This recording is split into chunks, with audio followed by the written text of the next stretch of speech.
Hey everybody, welcome back. Welcome back to Generation X Nation.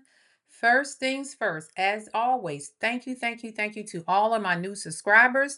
Thank you to anybody who has liked a video. Thank you to anybody who has left a comment. You know I get back to you. You know this, right? All right. Like and share right now. Hit the like button right now. If you turned on the page, hit the like button, hit the subscribe button. You ain't got to stay long, but just get me to my 500. All right.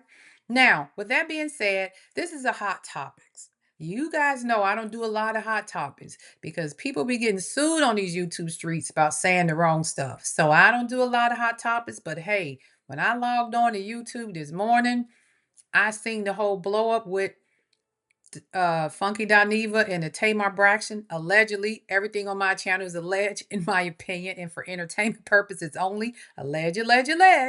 And I just wanted to chime in on it. Also, what's going on with Kandi and Todd, because those seem to be the two hot topics coming out of the streets of Atlanta right now. So, with that being said, I got an opinion about it.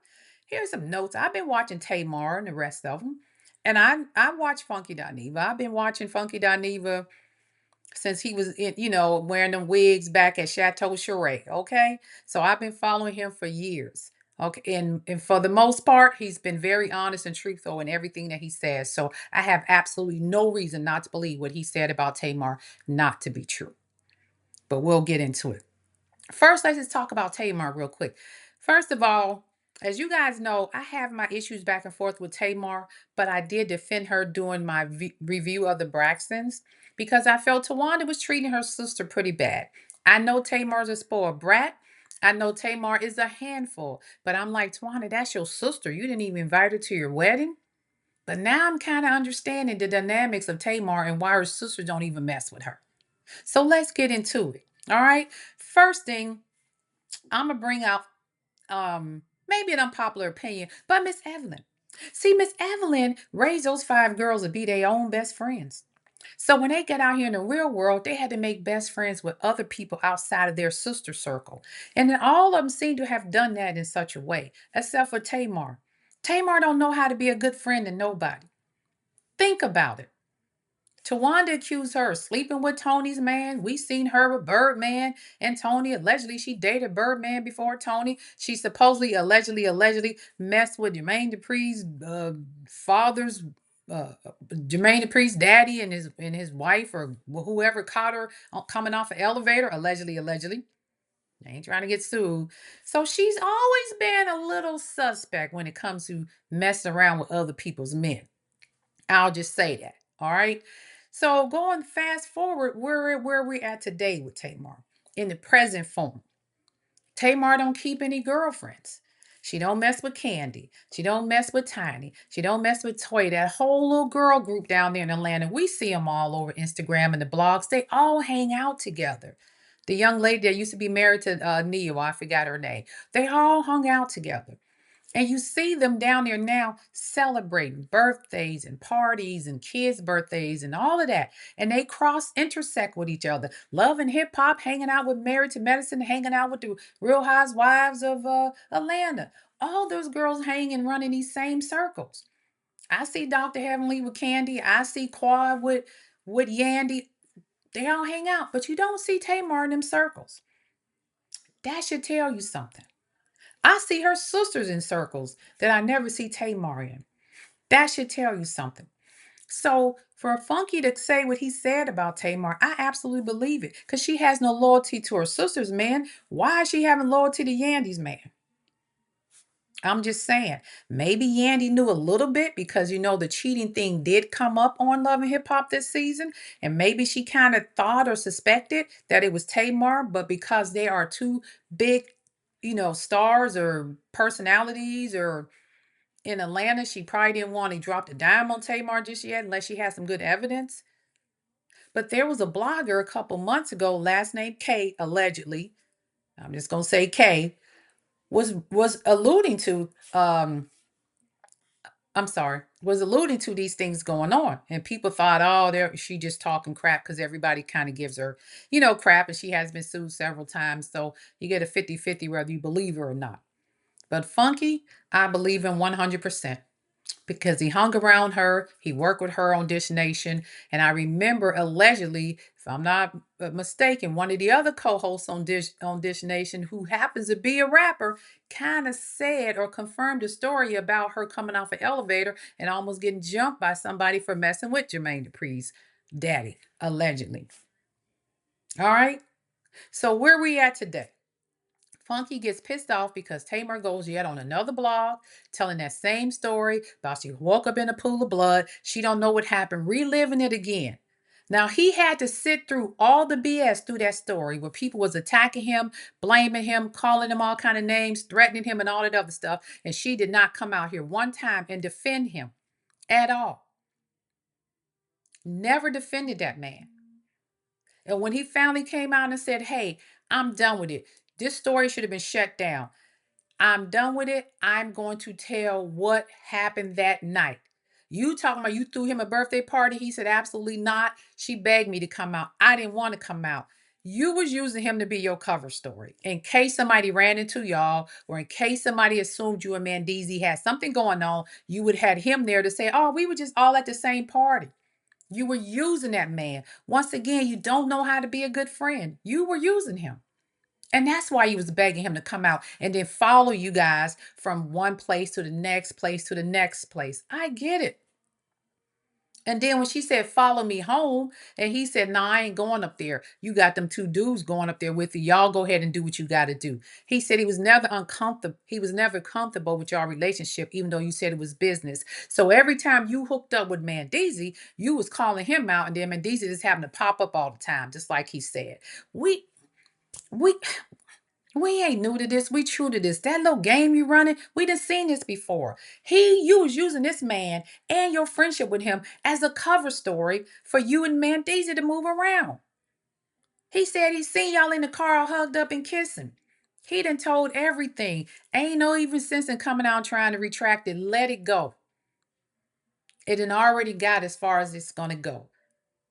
I don't know if Mendeecees gonna make a statement because Mendeecees usually quiet. He may say something, but let it go. Allegedly, Yandy and Mendeecees have been having an open marriage anyway. She over there in London with her boo thing. I don't know, allegedly. Let it go, Tamar. Please do not jump on this train right now. Because I don't think you want the smoke he's prepared to give to you. Okay? I'm just kind of, first of all, you say you use Mendeecees for a music video. Mendeecees is a very handsome young man, but who uses him for a music video? Let's just keep it real. Most people will go get maybe an actor or a model or something. You pull a Mendeecees in. He's cute, but that seemed kind of odd. But hey, maybe he didn't cost as much or the going rate wasn't that much for Mendeecees. I don't know. But it's just odd to me. Then he says, you said you woke up with this blood. You didn't want to go to the emergency room. You didn't want them to call the emergency, but then you went to the hospital. But then some dentist lady came on and made a statement. I remember she came on and made a statement, but that dentist was from Miami. So did she fly to Atlanta or did you go down there? But then in the interview, you said you finally went to the hospital. So was it the hospital or the dentist? And then somehow you miraculously recovered because in a day or two, you was on the blogs, your teeth fixed and talking. If your mouth looked that bad from dental work, take it from people who've had root canals and implant and it's a little swollen here or there for a couple of days. And considering how you described your injury, you should have been out for about 2 weeks, Tamar.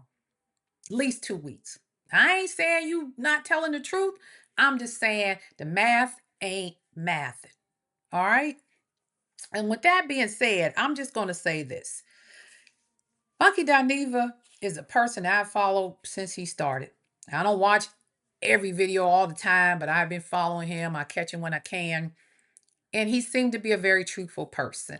I know some people going to try to say he lied because he does have a little checkered past. He does say some cringy stuff. Sometimes it may be inappropriate, but that's who he is. That's how he built his brand, and that's what make him who he is today.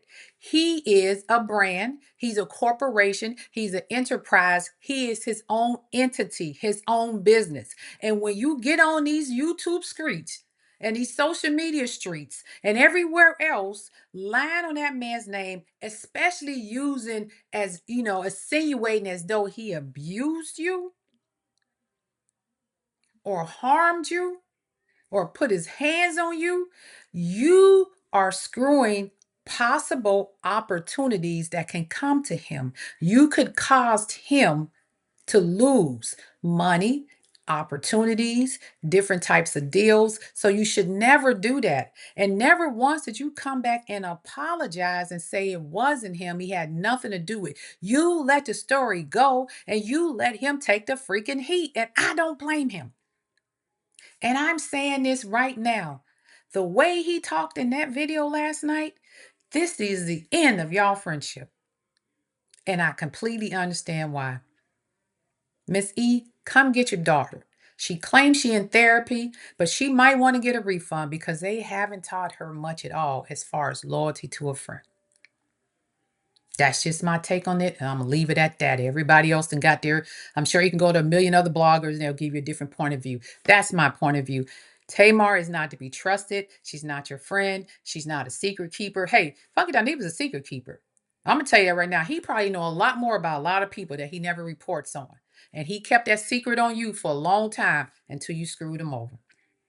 And I don't blame him. And even then, he probably didn't want to do it, but you keep reliving the story and bringing it back up in the media, and then that starts to cause him more problems again. You messing with his money, just like you say your sister was messing with your business when you was trying to do your interview. You're messing with his business. What you doing? Same thing, Tamar. Why don't you talk to your therapist and see if they tell you that? Now, with that being said, let's run real quick on this Kandi and Todd thing. In the words of Aunt Bertha, the legend, it was a scheme that Todd set up to come to us with the bush. Todd hit that 10-year mark. I think they're 11 years now. And he know once I get in there at a certain amount of years of marriage, I'm entitled to a lot more than I would if I left the first 4 or 5 years.